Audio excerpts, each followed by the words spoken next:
Presbyterian beat St. Andrews over the weekend. You might not have noticed, although Presbyterian's quarterback, a Michigan transfer, threw 10 touchdown passes. And the reason why the game caught our eye is the head coach at Presbyterian is Kevin Kelley. And we covered this story a couple of years ago where coach never punted. I don't even know if he has a punter on his team.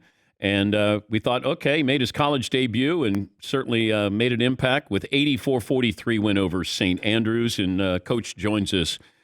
You gave up 43 points, though, Coach. I mean, 84 you scored, but you still gave up 43. No, we did. We've got a lot of work to do on both sides, to be honest. But our games are kind of like that because we shorten the field a lot. If we don't make a fourth down in a bad spot, the field's shorter. If we onside kick don't get it, the field's shorter. So it usually ends up in a little higher scoring games. Do you have a punter on your squad? There was one here when I came and he transferred. I know that was people always ask me what was going to happen if I became a college coach. I thought it was always a joke, and then it really kind of happened. But I'm transferred. Okay, but have you changed anything since you've gone from high school to college? No. I mean, and think about it. You've moved up in the world. If you change anything that got you there, you feel like if it goes bad, you'll be always mad at yourself. Like, I didn't do what got me here. And, I think all the success, and I think I've got math and science behind it. I think it proved it. So I was going to do what I believe in, because isn't that what we're supposed to do for our guys on the field? Make the decisions we believe in. It gives them the best chance. But what was the reaction when you did this in high school? Like when people realized you weren't going to punt? Yeah. I mean, at first there was some boos from our own crowd. And then, there was, the media was writing bad things about it and negative. And there was a lot of naysayers. And then, as we started winning, those kind of went away. And then I had to deal with the coaches, because I would go to coaches' clinics and coaches would sit away from me like I had leprosy or something, because they were like, you're making a mockery of our game. And I'm like, I'm just trying to win at a school that had never won anything, and I have to do something different, because I think I'm a good football coach. I think I'm really good at some things, but if you can find an advantage somewhere else, even if it's just a little one here and there, those add up. I call it the casino theory, a 1.5% advantage at blackjack and a 0.8 in craps, and they always win. So if we can do that and give ourselves a little edge by just making better decisions, and it works. So I fought them at first, and I thought the media would be the worst part. And you guys are the ones that actually made it okay to do, because when some media guys started doing positive spins on it, the social side came over and they're like, okay, they like it, we like it, so it's not nearly as bad now. Give me the analytics behind not punting. Really, you should punt some, in theory, and according to the numbers themselves. But field position and expected points, and I won't bore you with all the real true analytics of the game, but people should punt a lot less in the game than they do now. I mean, it's just proven, even at times on your own end of the field, in the first quarter of the game and those kinds of things. And I've decided not to do that. But the more I did it, and I saw that we were punting so little at one time when I was at first experimenting, that it was a waste of time to waste 15 minutes a day on the punt team. And that 15 minutes, I got to work on something else that we needed to on offense or defense. Well, they don't measure that in the analytics world. So you should really punt, if you value those 15 minutes a day, you should punt even less than the numbers say. You've heard from other coaches, very successful coaches. Who came in to pick your brain? I mean, a lot of people, and a lot of them asked me not to name them, so I'm kind of scared. But it's been a who's who. Like Bill Belichick. Bill just likes talking football. I don't think he's ever going to go the no punt route. Don't get me wrong. But he was curious, though. Yeah, I mean, I think curious. I think,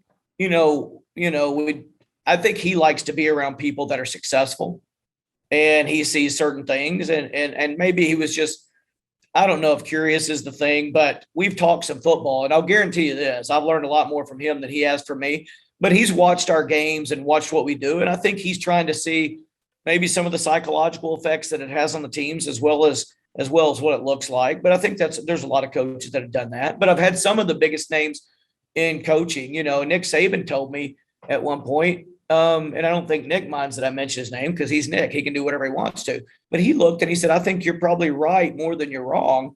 but it's hard to do that because of all the things you have to face, and you'd have to win your team over that traditionally think a different way. And he was winning anyway. So why would he change anything? But do you think this might hamper you in getting promoted, moving up the ladder in college? Absolutely. Absolutely. And it's hampered me so far. I've interviewed for a lot of jobs, whether it's a coordinator or a head coach or even a position coach, and it doesn't stop the positions. But, the athletic director always thinks if I hire the wrong football coach, and we know this to be true, Dan, he might get fired. And the other thing they don't want to deal with, and I've been told by athletic directors, they don't want to deal with the media that comes along with it if you do lose a game and make a decision that they think is non-traditional, then they've got to answer questions too. And a lot of them don't want to do that. So yeah, it absolutely might hamper me. But again, it goes back to this. I think a football coach's job, besides knowing football and facilitating the relationships and coaching, is when it comes to the moment, are you making the decision you think is best for your team, or so you don't have to deal with the media or have to deal with not moving up in the profession? And I just decided a long time ago, my job is to do the decision that's going to help us win games, because those guys deserve the reward of all the hard work, the players, the assistant coaches, the fans, because they pay to see it. So I went that route, and if it happens, it happens. If it doesn't, it doesn't. If you coached in the NFL, would you punt? I've punt. It's not that I never punt. We've punted 8 times in the last 16 years. Oh, wow. Okay. I know it's not, but there are times to punt. So the answer is we may punt this year some. We may punt, but yes, I'm sure there would be times I'd punt in the NFL. There would be a lot less than what anybody else is doing, though.